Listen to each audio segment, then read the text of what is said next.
Mid 90s வந்தது. இப்போ வரைக்கும் 30 வருஷமாக இறங்கி அடிக்குது. Every time you watch it this film will have a blockbuster success story written all over it even for the next couple of decades நான் சொல்லுவேன். அடுத்த 20 வருஷம் ஆனால் கூட இதே பாஷா 50 வருஷம் செலிப்ரேஷன் கோல்டன் ஜூப்ளி செலிப்ரேஷன் அதுக்குன்னு ஒன்று வச்சா கூட இந்த படம் it will still sell like hot cakes. அதனால் ஹேட்ஸ் ஆஃப் டு தலைவர். Heartiest congrats to golden jubilee celebration.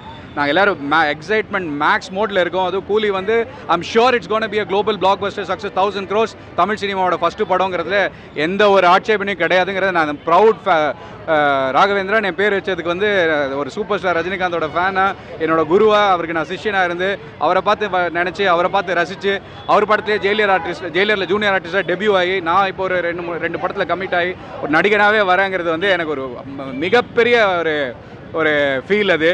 அதுவும் நம்ம ஸ்கூலில் senior junior Lokesh Kanagaraj sir வந்து அவர் இன்டர்வியூலேயே என்னை சொல்லி அறிமுகப்படுத்தி வச்சது ராகவேந்திரன் பேர் சொன்னது எல்லாமே எனக்கு ரொம்ப ஒரு நல்ல ஒரு மூமெண்ட்டாக இருக்குது.